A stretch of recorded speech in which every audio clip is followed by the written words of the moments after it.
निवेदन करना चाहता हूं। आज किस लिए आप आए हो यहाँ पे? किस लिए आए?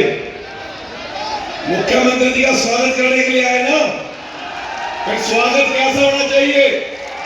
जोरदार तालियों के साथ, लगातार ताली बजाकर पूरा जबरदस्त तरीके से ये लोग भी वो लोग भी बहुत जोरदार तरीके से और जोरदार तरीके से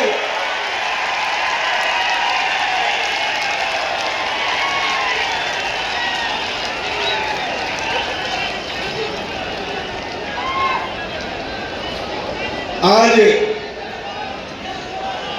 रामायण रचयिता जिन्होंने युगों पहले एक ऐसे महाकाव्य महाग्रंथ की रचना की, भगवान वाल्मीकि महाराज जी के इस जयंती समारोह में हम सबको अपना आशीर्वाद देने के लिए हमारे बीच पहुंचे हमारे बहुत ही लोकप्रिय मुख्यमंत्री, गरीबों की आन बान शान श्रीमान नायब सैनी जी,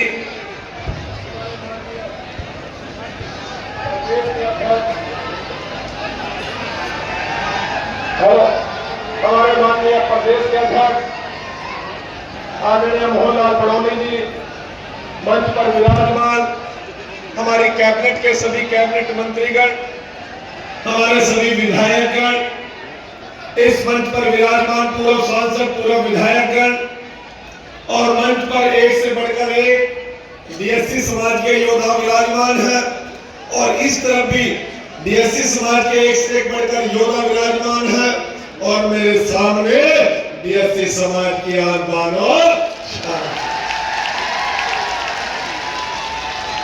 मित्रों, मुख्यमंत्री जी ने इसी गीत में कहा था कि आप तीसरी बार सरकार बनाने का काम करो, पहली कलम से और पहली कैबिनेट में आपका भाग्य लिखने का काम मैं करूं। अरे मित्रों, आपने 5 तारीख को अपना वादा पूरा किया और मुख्यमंत्री जी ने 18 तारीख को आपके बच्चों का भाग्य लिखने का काम किया। आपने ये हंसता हुआ चेहरा देखा है, ये सौम्य चेहरा देखा है, ये मीठा बोलता हुआ चेहरा देखा है, परंतु दृढ़ निश्चय चेहरा तो 18 तारीख को नजर आया जब मुख्यमंत्री जी ने अपना वादा पूरा किया।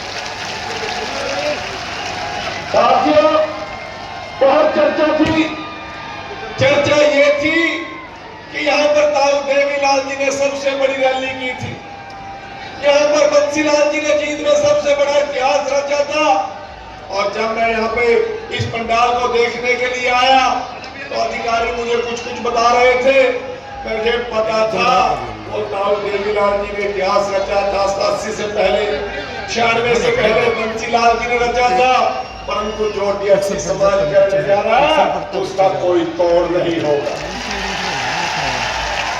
आज के बाद तीसरी रैली, तीसरा आयोजन ये भी जुड़ गया कि डीएससी समाज के अंदर भी इतनी ताकत है। नायब सिंह सैनी जी का ये प्यार है अपने लोकप्रिय लोग यहाँ मंच पर विराजमान है।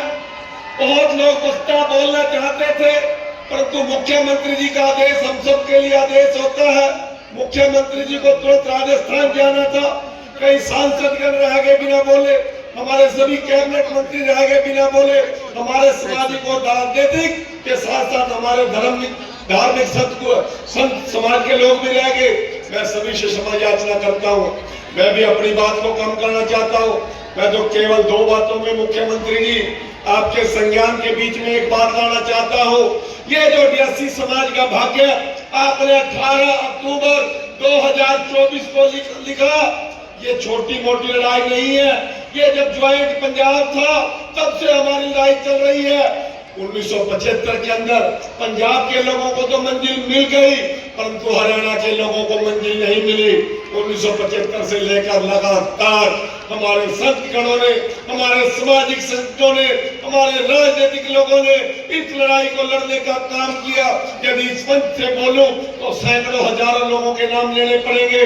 मैं धन्यवाद करता हूं। वो सड़क में होंगे केएल सरबटा जी, वो राजकुमार सांसद जी, वो चंद्रपाल लॉर्ड जी, वो गौरव दास चौहान जी, वो गुलजार कैथली जी, वो सुमेर चंद कोलिया जी, वो सागर चंद मंडल जी, वो बिशन दास टाक जी, बनारसी दास आय्यर जी, एमएल सारवान जी, संतोष सारवान जी, राजकुमार वाल्मीकि जी, पंताराम वाल्मीकि जी, अमर सिंह धाड़क जी, किसका ना नाम लो इस मंच से। उस लड़ाई का अंजाम हमें 1993 में मिला। उस दिन भी भगवान वाल्मीकि जयंती करनाल में मनाई गई। भजन लाल जी से हमारे भाग्य लिखने का काम किया, परंतु दुर्भाग्य हमारा तब शुरू हुआ जब हमारे लोगों ने बहकावे में आके भूपेंद्र हुड्डा की सरकार बना दी। एक आदमी ने PIL डाल दी हाई कोर्ट के अंदर। पंजाब हरियाणा हाई कोर्ट ने जुलाई 2005 के अंदर हमारे खिलाफ निर्णय दे दिया। और निर्णय क्या दे दिया? वो निर्णय तो पंजाब के खिलाफ भी आया था, परंतु दुर्भाग्य पंजाब के अमरिंदर सिंह मुख्यमंत्री ने रातों रात विधानसभा बनाकर उसको एक्ट बना दिया और उन लोगों के अधिकारों का हनन नहीं होने दिया। और भूपेंद्र सिंह हुड्डा जैसा कमजोर आदमी विधानसभा में कहता है कि हमने आरक्षण दिया था। हुड्डा जी ने आरक्षण नहीं दिया, हुड्डा ने देखो हमारा आरक्षण खोसने का काम किया। उसने एक्ट नहीं बनाया, विधानसभा में नहीं बनाया, विधानसभा बुलाई भी नहीं, हमारे लोगों को बहका दिया कि आप सुप्रीम कोर्ट में जाओ, मैं आपकी पैरवी करूंगा। अरे मित्रों, वो जो पंजाब हरियाणा हाई कोर्ट का निर्णय था वो केवल एम्प्लॉयमेंट के खिलाफ था और हुड्डा जी ने तो हमारा एजुकेशन के अंदर भी स्टे लागू कर दिया। ये बहुत लंबी लड़ाई जब शुरू हुई तो 2018 आते का फैसला आ गया। हाई सीटिंग जज ने फैसला दे दिया। उन्होंने ये भी बात कह दी, जो मुख्यमंत्री जिस स्टेट का चाहे आरक्षण में वर्गीकरण दे सकता है, किसी की गांठ में जान नहीं थी।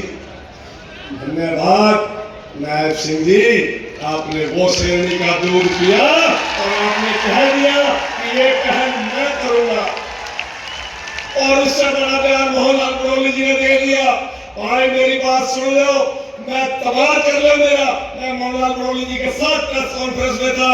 भाई नायब सिंह सैनी जी से आपके आरक्षण का लाभ मैं दिलाने का काम करूंगा। एक बार मोहनलाल ब्रोली जी के लिए भी जोरदार तालियां। मित्रों, भाई दिसंबर मंच पे बैठे हैं, कैबिनेट में ये मुद्दा आते आते रह गया, परंतु हमारे लोगों के बीच दिलों में एक बहुत बड़ी मायूसी आ गई, उदासी आ गई। परंतु नायब सिंह सैनी जी अपने जुबान के पक्के खड़े और मोहनलाल ब्रोली जी ने विश्वास दे दिया। और विश्वास कहां दिया था भाई? स्वदेश जी कहां दिया था?